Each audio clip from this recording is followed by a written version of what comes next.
ขอน้อมไหว้แด่คุณพระศรีรัตนตรัยอันเป็นคันธงใสสูงสุดในบวรพระพุทธศาสนาเจริญพรคณะสัทธาอกตนญาติโยมณลำดับต่อไปนี้อาตมาจะได้มาชี้แจงแสดงไขบรรยายหัวข้อธรรมที่มีชื่อว่าอารมณ์สามแบบความสุขความทุกข์และการวางเฉยความเข้าใจเกี่ยวกับประสบการณ์ของมนุษย์ดำเนินความว่ามนุษย์เราเป็นสิ่งที่มีชีวิตที่มีความสับสนทางด้านอารม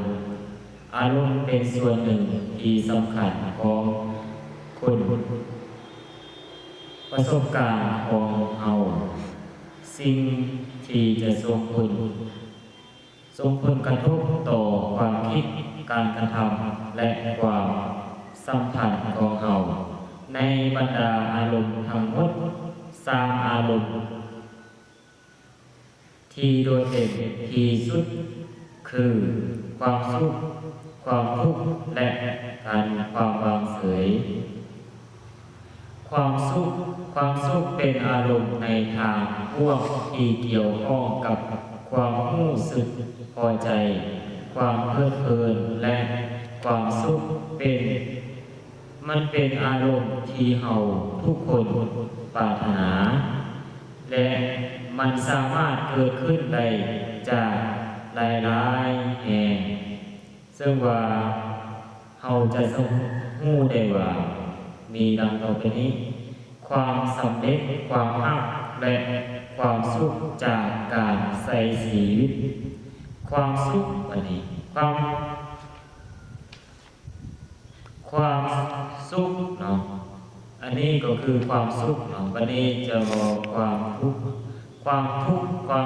เป็นอารมณ์ในทางลบที่เกี่ยวข้องกับความรู้สึกเสียใจความโศกเศร้าและความเจ็บปวดมันเป็นอารมณ์ที่หลีกเลี่ยงบ่ได้และมันสามารถเกิดขึ้นได้จากหลายๆสาเหตุเช่นว่าการสูญเสียความผิดหวังและความเจ็บปวดและนี่ก็คือความทุกข์วันนี้จะบอกความวางเฉยมันเป็นอารมณ์ที่เป็นกลางที่เกี่ยวข้องกับความรู้สึกบ่มีความรู้สึกความเบื่อหน่ายและความบ่มีความกระตือรือร้นมันเป็นอารมณ์ที่สามารถเกิดขึ้นได้เมื่อเรารู้สึกว่าชีวิตของเราขาดความหมายหรือเป้าหมายซึ่งว่าจะมาอธิบายว่าอารมณ์เหล่านี้บ่ได้แยกออกจากกันอย่างสิ้นเชิงพวกเราสามารถซับซ้อนและเปลี่ยนแปลงได้ตลอดเวลาตัวอย่างเราอาจจะรู้สึกว่ามีความสุขในขณะที่ยังรู้สึกเศร้าใจ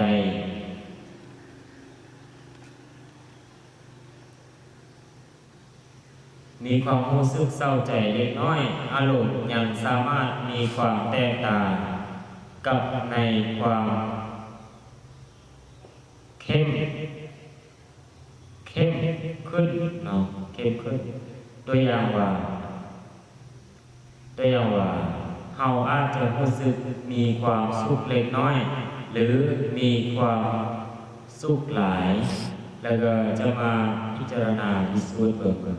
การเข้าใจอารมณ์ของเราเป็นสิ่งสำคัญสำหรับสุขภาพจิตและความเป็นอยู่ที่ดีของเราเมื่อเราเข้าใจอารมณ์ของเราสามารถจัดการกับมันได้ดีขึ้นและสร้างความสัมพันธ์ที่ดีขึ้นกับคนอื่นการรับรู้และยอมรับอารมณ์ทั้งหมดทั้งในทางบวกและทางลบเป็นส่วนหนึ่งของการเป็นมนุษย์การพยายามสกิดกั้นอารมณ์สามารถนำไปสู่ปัญหาสุขภาพจิตได้ วันนี้จะสว่าจะได้สรุปอารมณ์สามแบบความสุขความทุกข์และความเสยเป็นส่วนหนึ่งที่สำคัญของประสบการณ์ของมนุษย์เฮา